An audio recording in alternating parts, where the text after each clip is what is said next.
Bienvenue sur Oli et Thanato, le podcast qui parle de la mort et des deuils pour les vivants. Je suis Charlène, accompagnante des deuils et facilitatrice des transitions de vie. Pour se reconstruire d'une épreuve, il faut la comprendre, mettre les mots, trouver des outils et un cadre qui nous permettent de l'intégrer à notre histoire et à notre quotidien. C'est pourquoi je reçois des experts et expertes qui viennent aborder le concept de finitude et de deuil à mes côtés. Ressources thérapeutiques, outils de connaissance de soi, concepts théoriques ou philosophiques, ces interviews ont pour but d'apporter un regard nouveau sur la mort. À travers ces partages, j'aspire à pouvoir démystifier le deuil sous toutes ses formes et vous fournir les moyens de faire preuve de résilience pour vous reconstruire. Place à notre expert.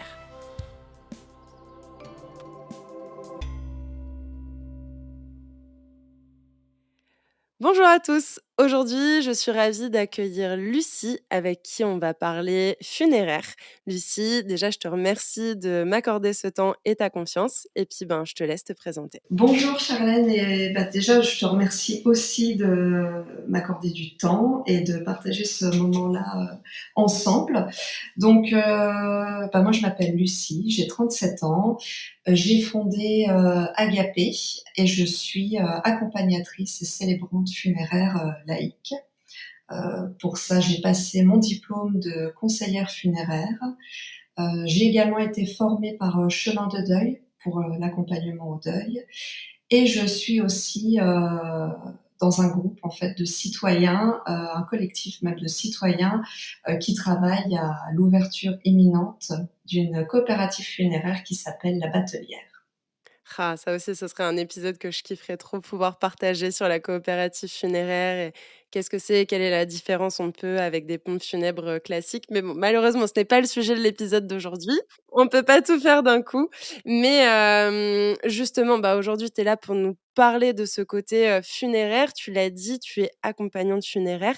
Est-ce que tu peux nous dire un petit peu ce que c'est, quelles sont peut-être les missions, les rôles et puis comment toi tu les perçois? C'est ce qui est important aussi. Je pense que dans tout métier, dans tout accompagnement, dans toute approche, on met notre patte et aujourd'hui, c'est ta patte que j'ai envie de partager. Alors moi, en tant qu'accompagnatrice funéraire, je suis là pour guider une famille ou une personne qui en aurait besoin, qui a besoin d'assistance au cours du processus funéraire, c'est-à-dire avant, pendant ou après les obsèques. OK, donc tu as vraiment une approche qui est globale et quand c'est comme ça, tu vas suivre les personnes de A à Z ou éventuellement si les personnes, elles peuvent arriver uniquement après ou arriver aussi pendant sans forcément faire tout ce processus? Alors c'est très, très libre. Par exemple, quand je parle d'accompagnement avant les obsèques, là c'est vraiment, tu vois, une mission d'information sur la législation et sur les possibilités funéraires dont on n'est pas toujours au courant parce que bien souvent, en fait, on se confronte à l'étape de la pompe funèbre au moment d'un décès. Et on a rarement l'occasion avant de prendre le temps sur ce qu'on peut faire, ce dont on a envie, ce qui nous correspond, sachant qu'en plus ces choix-là, ils peuvent changer tout au long d'une vie. Donc là, c'est vraiment un travail d'information. Et puis parfois, ça peut aller jusqu'à un accompagnement à définir en fait, à aider quelqu'un à définir ses volontés. Et ça, c'est vraiment en amont de la partie obsèques. Et pendant les obsèques, là, c'est lorsqu'une famille, tu vois, ne souhaite pas une cérémonie religieuse. Alors là, en fait, je prends mon rôle de célébrante funéraire. Euh, c'est pas encore un métier qui est très très connu, en fait, le célébrant funéraire en France, ça se développe doucement. Parce qu'aujourd'hui, faut bien imaginer que dans le modèle funéraire de l'organisation des obsèques, telle qu'elle est pratiquée majoritairement, il n'y a pas de temps accordé à la famille pour préparer une cérémonie civile. Et ce temps-là, il est quand même très important parce qu'une famille, lorsqu'elle arrive au pompes funèbres, donc déjà elle est confrontée à la perte d'un proche, et on est parfois seulement quelques heures après l'annonce d'un décès, où on va lui demander une grande disponibilité mentale pour prendre des décisions lorsqu'il n'y a pas eu de souhait émis en amont. Et en plus, tout ça dans un cadre administratif qui est quand même très lourd. Et cette disponibilité mentale, en fait, on ne l'a pas parce qu'on est face à ce tsunami émotionnel. Et le psyché, lui, il n'est pas capable d'intégrer en fait la perte d'un proche. La vie intérieure, elle n'est pas capable d'intégrer immédiatement une perte, et toutes les pertes d'ailleurs qui sont liées à ce décès-là. Et dans tout ça, en plus, donc dans ce cadre qui est quand même très très anxiogène et très lourd, on va en plus demander à une famille d'investir la cérémonie, de l'imaginer, de la créer, de l'écrire. Et c'est là où moi je viens pour accompagner et guider, expliquer ce qu'on peut faire, suggérer des choses quand il y a besoin. Et c'est vraiment un travail en fait d'accompagnement jusqu'au moment de la cérémonie, sur plusieurs jours, euh, pour ouvrir le champ des possibles et permettre à une famille endeuillée d'avoir une cérémonie qui ressemble à son défunt, et puis en même temps qui rassemble une assemblée. Parce que dans cette assemblée, il y aura des proches, il y aura de la famille, il y aura des amis, peut-être des collègues, et ces gens-là, parfois entre eux, ne se connaissent pas, ne se sont jamais vus, et en fait, la seule chose qui les relie, c'est le défunt, dont on vient commémorer la mémoire. Et bien du coup, c'est vraiment de tisser du lien et d'avoir un espace de recueillement pour tout le monde. C'est super intéressant et j'ai envie de revenir sur ce que tu disais, justement sur cet avant où tu es là pour, ben, aider, sensibiliser, faire aussi de la prévention, enlever certains tabous parce que, ben, justement, on parle de la mort et j'ai envie de le relier à ce que tu dis au moment du pendant quand, ben, justement les proches vivent le décès de quelqu'un dans une famille où, ben, on a, comme tu l'as dit, cette surcharge et mentale et émotionnelle et où là, on nous demande de prendre certaines décisions, de prendre tel chemin ou tel autre chemin et qu'on n'est pas forcément prêt. Est-ce que tu dirais que du coup, c'est tout aussi peut-être, l'intérêt et l'apport, positif et bénéfique de penser peut-être justement ces obsèques avant de notre vivant, plutôt que de laisser, on va dire cette charge à nos proches, alors que nous on est déjà, partis, qu'on a plus cette conscience-là, qu'on est plus présent et peut-être de décharger, les proches par rapport à ça, qu'ils aient déjà, certains guides en fait qui puissent les orienter et qui puissent leur dire: «Bon bah, voilà ce que je souhaite, voilà mes envies» et puis, ben, finalement c'est une certaine décharge mentale pour les proches. Est-ce que c'est des choses que tu vois? Est-ce que c'est un avis que tu partages ou pas du tout? Complètement. C'est à la fois quelque chose que je vois et un avis que je partage, parce qu'effectivement, anticiper finalement déjà prendre connaissance de ce qu'on peut faire et ensuite anticiper en énonçant en fait ce qu'on appelle nos dernières volontés. Et ça, c'est différent des choix de fin de vie, parce que parfois on confond un petit peu les deux, parce que tout ce qui concerne la fin de vie, c'est vraiment lié au médical, au milieu, plutôt à une hospitalisation. Voilà, on fait des choix là de fin de vie.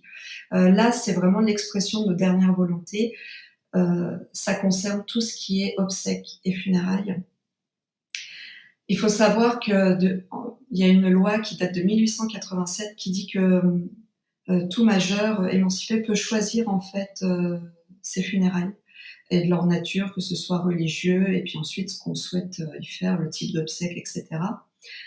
Et quand on le prévoit avant, déjà on choisit pour soi. C'est notre liberté que de choisir. Moi, si je souhaite une crémation, c'est mon choix. Si mon mari souhaite une inhumation, c'est le sien. Il n'y a pas de jugement à porter là-dessus. On est libre de décider de nos obsèques et du lieu de recueil, de repos de notre corps, de la façon dont on souhaite laisser ou pas un lieu de recueillement. Et ça, voilà, il n'y a pas à en juger, simplement être informé et prendre nos propres décisions. Et quand on choisit avant, pour soi-même, on préserve ses proches de décisions qui sont difficiles à prendre, parce que encore une fois, on revient à ce cadre-là quelques heures après un décès où on arrive au pompe funèbre et on est d'un seul coup chargé de décisions à prendre qui ne sont pas les nôtres. Parce que moi, ce qui est bon pour moi, ce ne sera pas bon pour toi, ce ne sera pas bon pour le voisin. Et ça marche dans tous les états de la vie et ça marche pour les obsèques. Ouais, puis ça peut être, une lourde responsabilité aussi d'une Oui, c'est certaine manière. ça.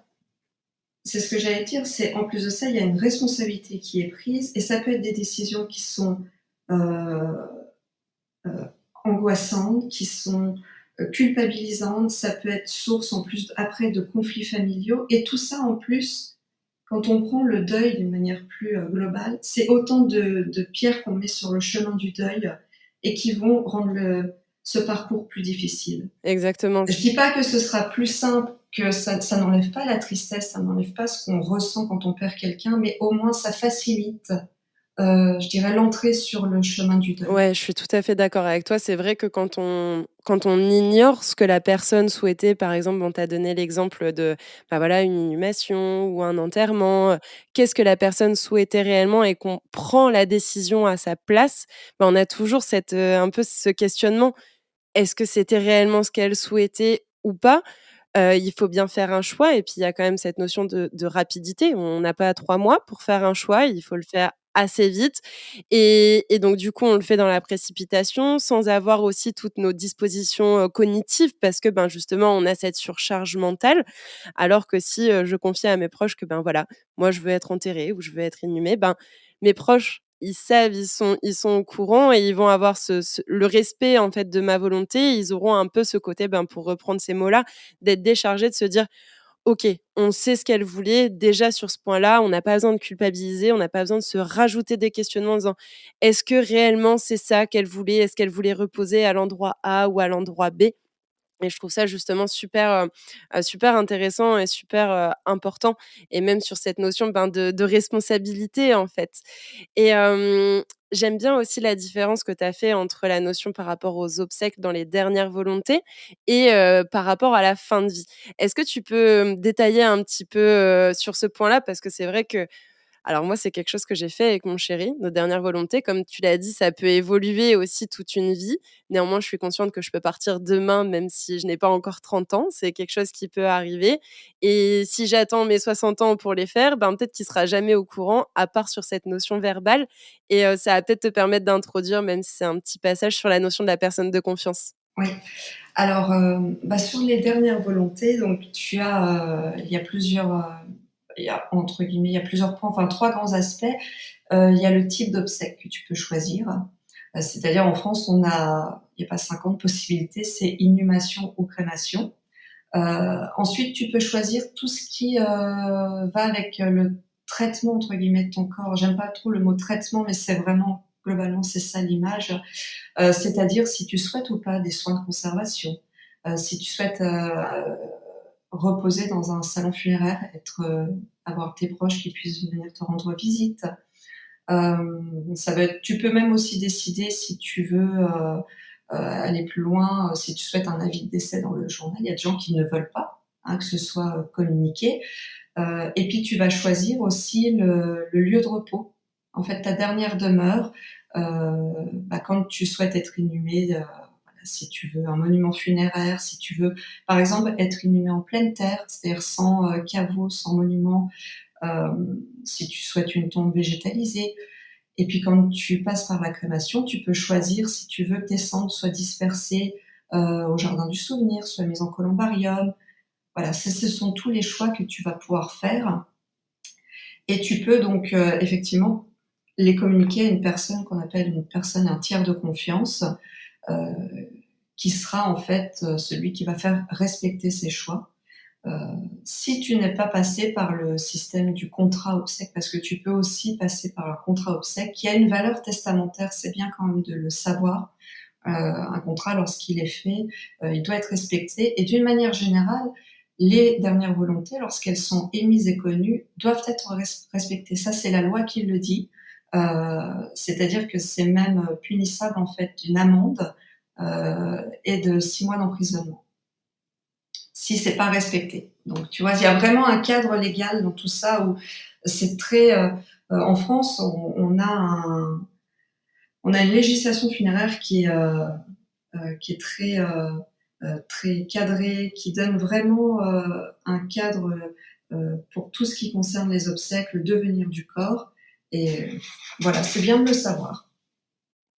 OK, donc en gros, soit je passe par, on va dire un secteur plus officiel qui va être par la mise en contrat, enfin par la création d'un contrat avec le côté funéraire Ou alors d'un autre côté, je passe plus d'un côté, on va dire, officieux où je confie à quelqu'un, un proche, de la famille ou une amie ou un ami en disant: «Ben, voilà quelles sont mes dernières volontés». Mais du coup, on va dire que avec cette personne de confiance, on lui donne notre confiance de pouvoir faire respecter nos dernières volontés, mais il y a rien de légal, c'est ça? Ouais, c'est ça. OK. Donc c'est-à-dire que la personne de confiance a toujours, cette possibilité, on va dire, de faire autrement, même si c'est pas normalement son rôle et qu'on lui donne réellement notre confiance, mais il y a rien qui est écrit noir sur blanc, qui est contractualisé, en fait. Oui, non, c'est-à-dire que tu peux les écrire, tu peux les laisser, par exemple, dans ton livret de famille, parce que le livret de famille, c'est vraiment un document dont on a besoin, quand on passe par les pompes funèbres, puisqu'il doit être mis à jour par la mairie, au niveau de l'état civil. De toute façon, ouais, moi, je conseille quand même toujours de parler à un maximum à ses proches de ces volontés-là. Et effectivement, bah, une personne de confiance, c'est par définition quelqu'un en qui tu as confiance et qui va, s'employer à respecter tes volontés. Mais c'est vrai que si ce n'est qu'un écrit, finalement, il n'y a rien de contractuel, à contrario de l'aspect, contrat obsèque quand tu le stipules comme ça. Et comme tu dis justement, tu invites les gens à pouvoir en parler avec les proches. Ça revient à ce qu'on disait, c'est qu'il y a un intérêt quand même à penser ses obsèques, quand on est encore sain de corps et d'esprit. Mais c'est vrai on sait peut-être pas forcément toujours, par quel bout prendre les choses. Justement, il y a tout ce côté, tabou et assez, lourd autour de la mort, autour de notre propre mort, qui fait qu'on sait peut-être pas comment faire. Est-ce que tu aurais peut-être des conseils, quelque chose qui permettrait de mettre de la douceur et d'alléger, en fait, ces sujets-là pour des personnes qui auraient envie d'en parler, mais qui auraient, peut-être peur d'amener ce sujet-là un dimanche après-midi autour de la table, avec, frères, sœurs, amis, cousins, cousines, enfin qu'importe en réalité, mais de pouvoir amener ce sujet, en fait, dans une dimension plus sociétale, en fait.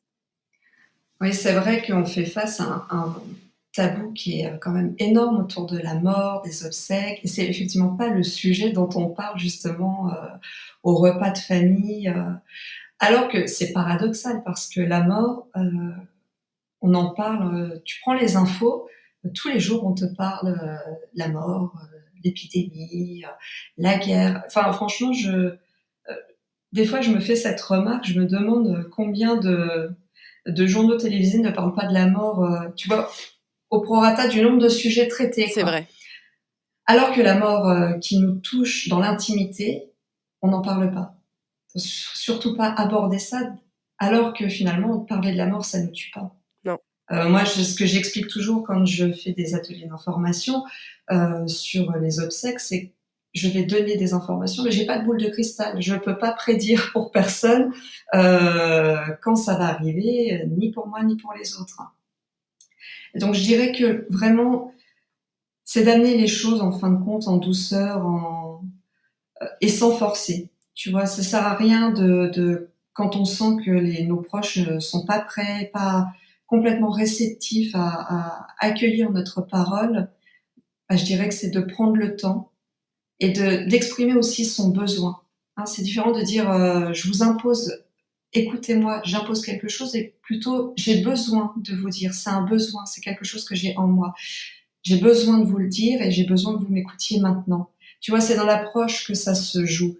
Mais en toute honnêteté, moi, tu vois, j'ai moi-même des proches qui sont pas du tout à l'aise et qui ne veulent surtout pas qu'on parle de mon métier et de la mort en général, quoi. Alors qu'on est très, très proches, c'est des gens très proches de ma famille et et c'est OK avec ça, je l'accepte. Si un jour ils ont besoin d'écouter, d'entendre ce qui est possible de faire et qu'ils veulent en parler, je serai toujours là pour eux. Heu, Maintenant, s'ils sont pas prêts aujourd'hui, et ben, d'accord, on parlera surtout pas de mon travail et surtout pas de la mort à table. Ouais, bien sûr. Mais du coup, j'aime bien ce que tu dis, c'est de, bah, en fait, de faire passer son besoin et d'exprimer que c'est un besoin aussi pour soi. Peut-être que ça peut être aussi en amenant pour revenir sur le fait que, ben oui, quand il y a un décès dans une famille, les proches ont cette surcharge mentale. Ça peut être aussi d'exprimer que il y a le fait de préserver ses proches, de les aider et d'apaiser au mieux ce deuil qui devra se faire à un moment ou à un autre quand on partira où, comme tu le dis, on n'a pas de date, ni toi ni moi, on peut pas dire quand c'est. On peut juste dire que ce sera un moment, peut-être dans 10 minutes, peut-être dans 10 ans, peut-être dans 50. En réalité, personne ne le sait. Mais c'est aussi de, peut-être de revenir à ça et de le mettre avec douceur, de planter des petites graines. Comme tu l'as dit, parfois les personnes ne sont pas prêtes et c'est OK, mais déjà de le faire pour soi et c'est peut-être là où, du coup, la personne de confiance, elle est peut-être plus dans le cadre où des personnes sont peut-être ouvertes à en discuter, où la discussion peut réellement avoir lieu, où il peut y avoir un échange et peut-être plus le côté contrat, obsèque avec le fait de poser, légalement ses dernières volontés, pardon, quand, justement peut-être la famille est peut-être plus rigide à parler de ces sujets ou pas du tout? Ça, franchement, ouais, je pense que ça dépend vraiment du cadre et du.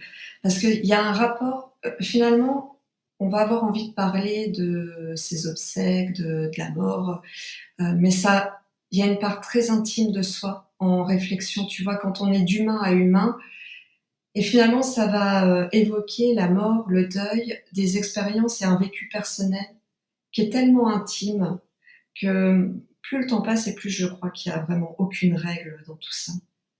Là-dessus, je suis bien d'accord avec toi. Enfin, le deuil, comme on dit, il y a pas vraiment de mode d'emploi. Il peut y avoir des grandes lignes où on n'est pas obligé d'ailleurs de se retrouver dans toutes ces grandes lignes et l'important, c'est notre processus. C'est vraiment quelque chose qui est personnel, qui est intime, qui nous ramène à l'intérieur de nous et alors j'avais une question par rapport à ça, c'est que justement on dit que ça préserve aussi nos proches, ça leur permet de d'alléger cette charge mentale et émotionnelle, ces choix, ces responsabilités, qu'ils ont au moment justement d'un décès.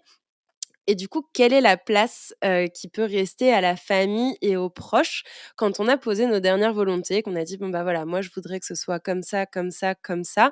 Comment les proches peuvent réussir à, on va dire à peut-être à intégrer ce moment, à se sentir, à en faire partie en fait pleinement et pas juste à en être, observateur? Alors je dirais que c'est vraiment leur place, parce que justement c'est bien, c'est hyper intéressant ce point que tu soulèves parce que on peut donc choisir d'exprimer toutes ses dernières volontés et vraiment on n'a pas, il y a aucune obligation à tout écrire.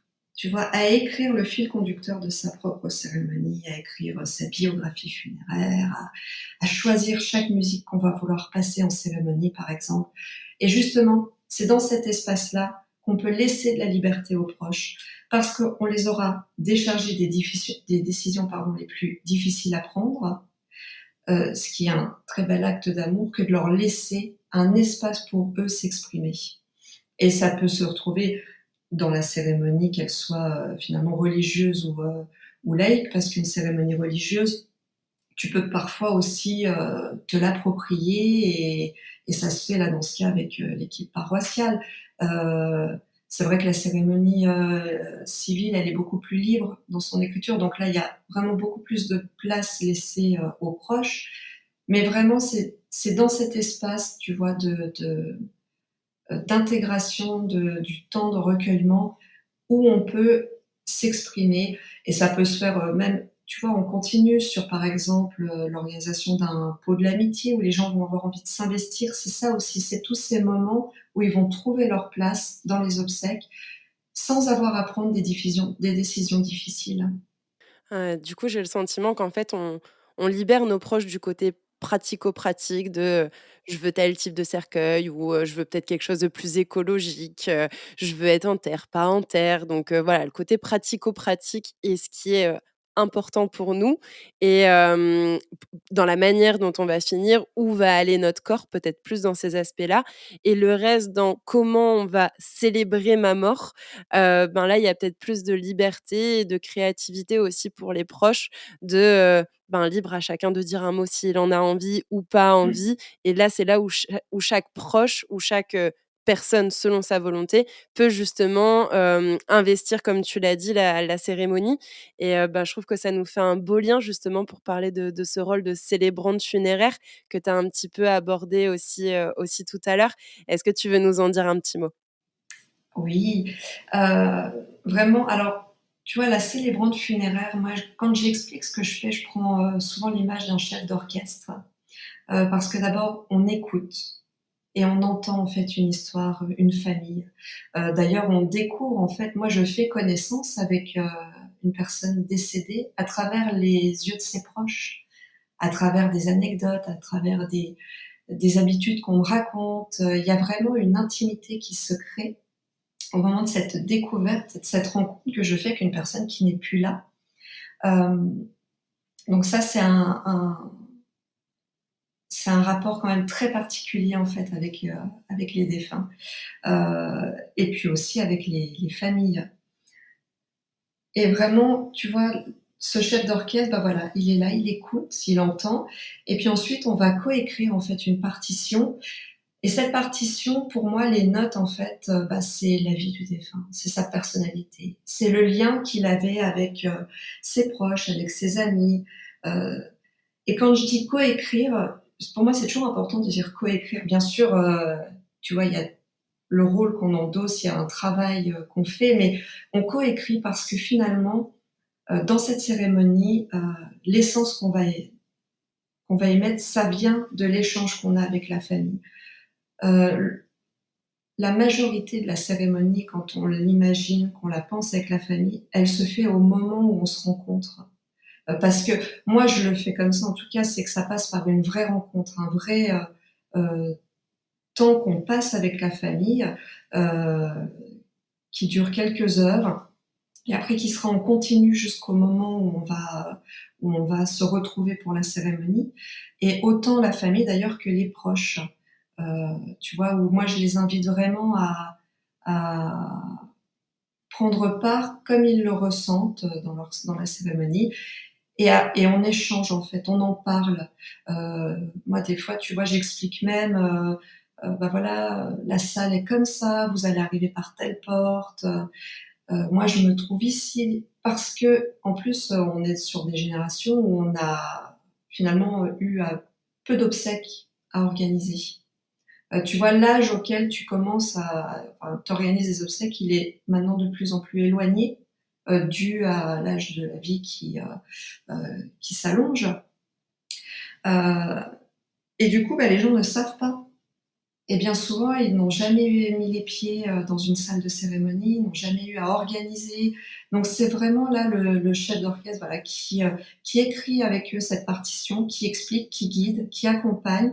Et puis après, bah, au moment de la cérémonie, on célèbre une personne. Tu vois, on est vraiment là, on se retrouve et on offre comme ça un espace où les gens vont pouvoir vivre ce moment.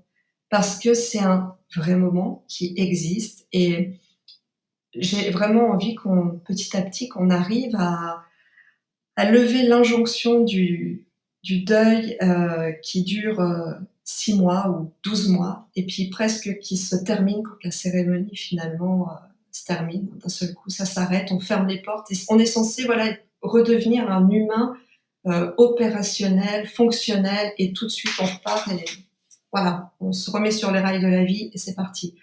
Et non, non, pas du tout.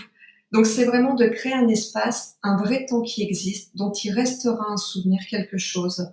Euh, Tout comme après, tu vois, dans la continuité, euh, l'accompagnement au deuil, il se fait dès la fin de cérémonie. C'est en fin de compte être une présence.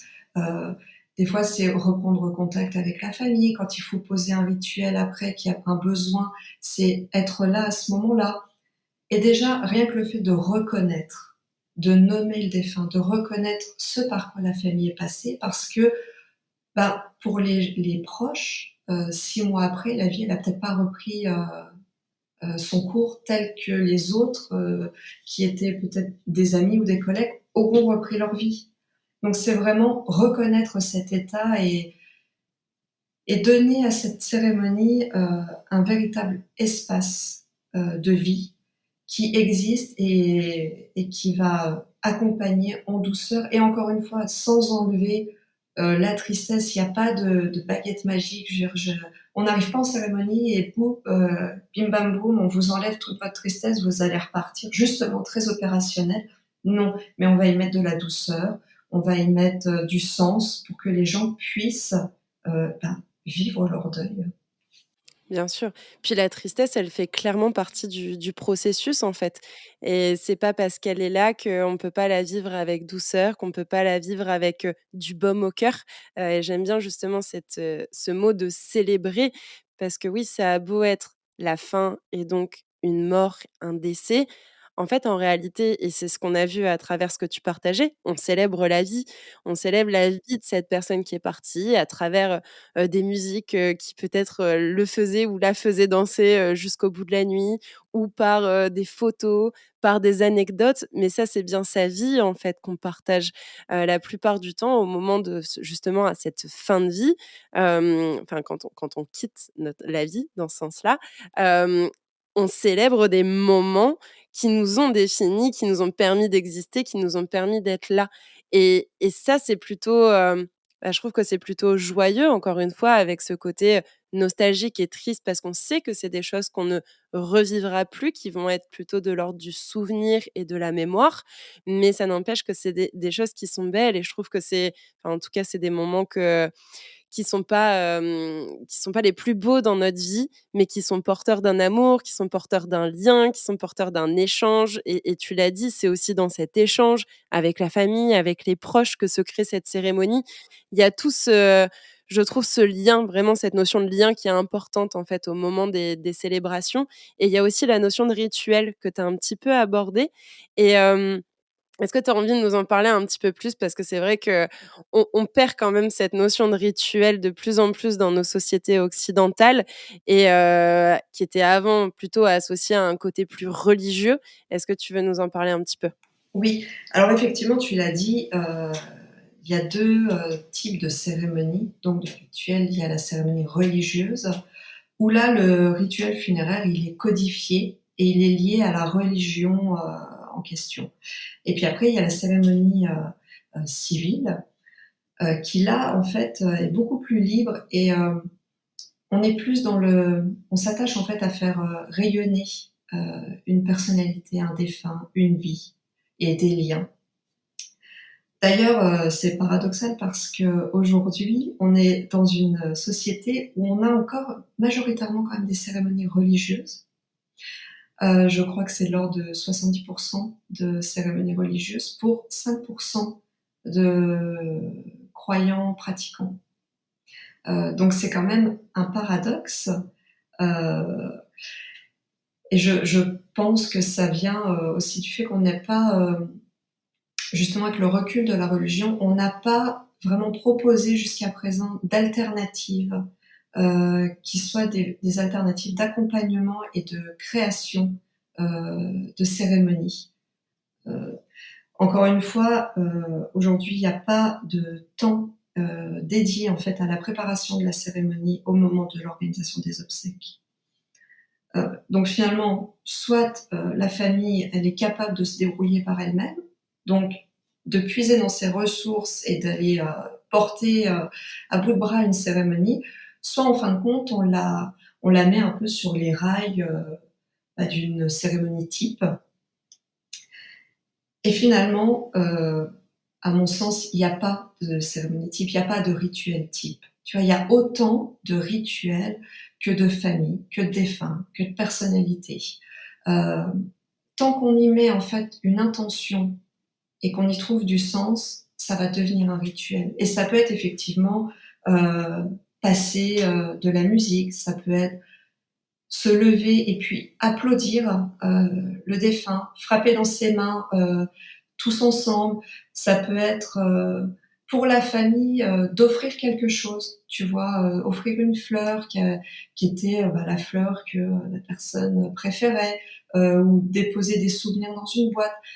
Voilà, c'est très libre, il y a vraiment plein de rituels possibles et justement quand on ouvre les portes à la famille, de l'appropriation de ce temps-là, on voit des choses, incroyables se passer.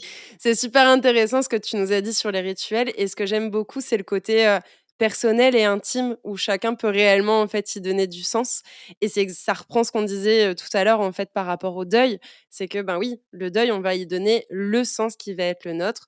On a beau perdre une personne, imaginons toi et moi en commun, on donnera pas le même sens à cette perte parce qu'on n'a pas le même lien, parce qu'il se joue pas les mêmes choses, en fait, dans cette relation, qu'on pourrait avoir avec une personne, proche qui serait décédée et ça reprend vraiment ce côté-là, en fait, j'ai le sentiment sur les rituels et c'est ce que j'aime, c'est que finalement, on peut se créer nos rituels avec cette personne défunte et peut-être pour faire si c'est OK pour toi, peut-être juste une, distinction, parce que parfois le côté rituel peut être vite associé à ce côté, religieux, et c'est vraiment important, je pense, ouais, de juste rappeler c'est propre à vous et j'ai bien aimé ce que tu disais avec le côté des fleurs et cetera.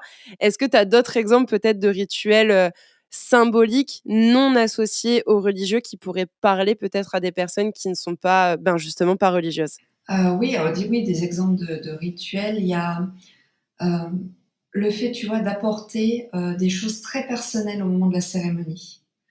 J'ai des familles qui ont amené, un vélo, qui ont amené, des outils de bricolage, qui ont comme ça créé une table du souvenir et qui a vraiment été, même, tu vois, dans l'espace, un vrai lieu de recueillement, pour les proches, pour l'assemblée.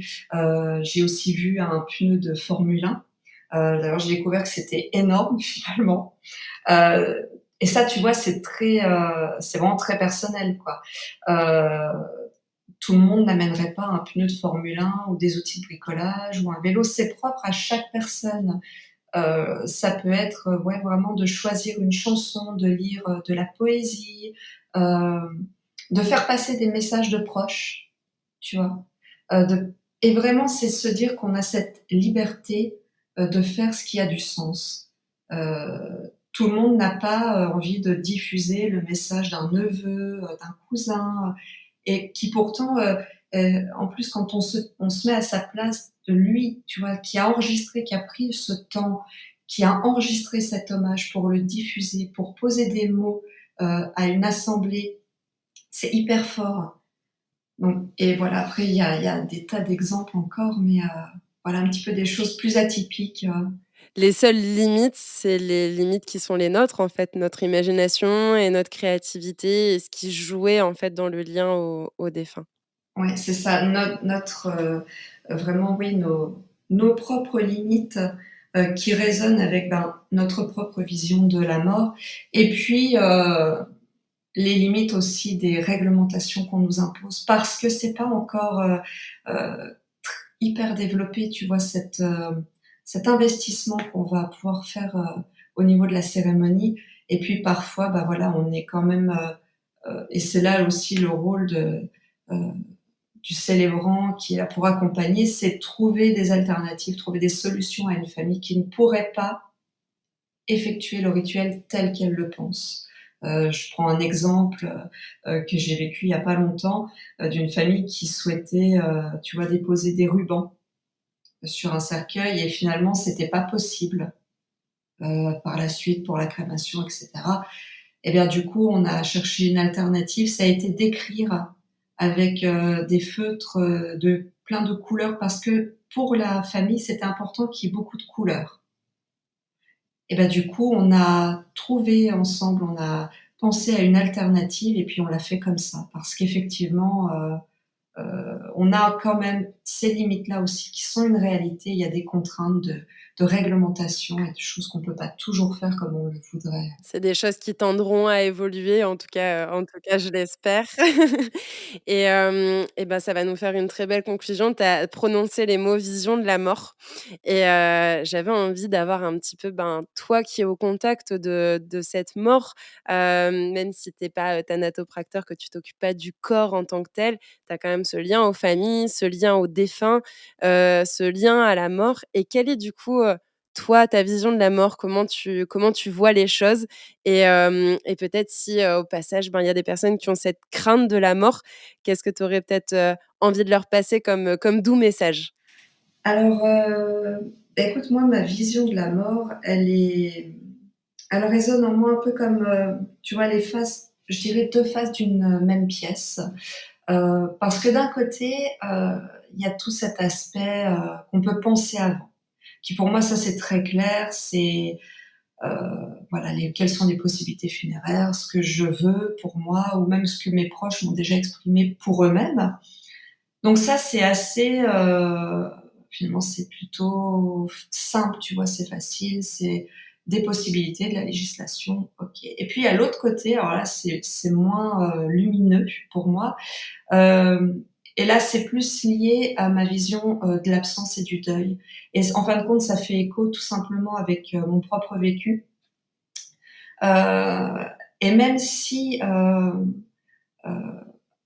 a pas de mode d'emploi du deuil, hein, puisqu'encore une fois, il est propre à chacun, et dans le temps et dans la façon dont on traverse ce deuil, euh, je dirais qu'il y a quand même, tu vois, des sentiments, des émotions qu'on peut reconnaître, qu'on peut comprendre et partager collectivement, euh, parce que le deuil, il est autant universel qu'individuel. Tu vois, c'est vraiment un processus qui touche chacun d'entre nous et qui pourtant on le vit en notre enfant intérieur d'une façon qui n'est propre qu'à soi.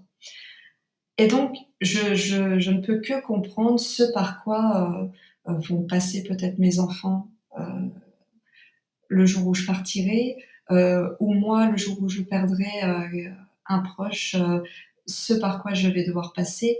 Et là, c'est vrai que j'ai le cœur lourd en fait quand j'y pense. J'ai le cœur lourd parce que même si c'est le quotidien, quand on se projette pour soi, voilà, on ne peut que reconnaître dans l'émotion, dans ce qu'on voit et dans ce qu'on capte des familles en cérémonie, ou même en accompagnement avant ou après les obsèques. Ça ne peut que faire écho en nous, en notre humanité. Et même si derrière tout ça, moi je suis persuadée que tu vois les pertes, quand on les intègre petit à petit au fil du chemin, en fait elles éveillent en nous une part de notre humanité. On est un petit peu plus nous-mêmes à chaque fois qu'on perd quelque chose, parce qu'on continue à grandir. Et je trouve que ça, c'est une belle histoire en fait de la vie, que de continuer à grandir et à avancer finalement, en intégrant la perte et en se construisant autour d'elle.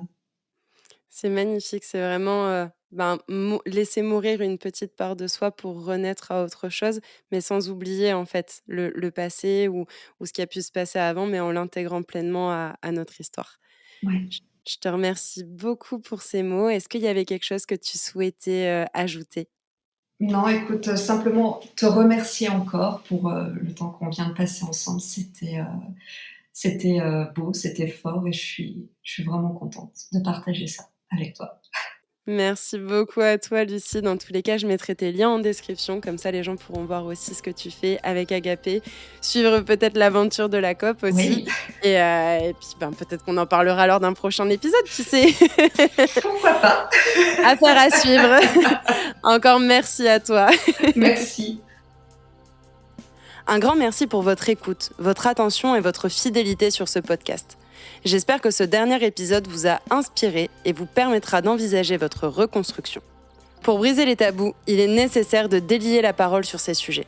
Alors pour que demain ne soit pas un éternel hier et que la mort puisse nous transmettre ses enseignements sur la vie, je vous invite à partager cet épisode au plus grand nombre. Ensemble, changeons notre façon de voir la mort, et pour cela, je vous donne rendez-vous ici même dès lundi prochain.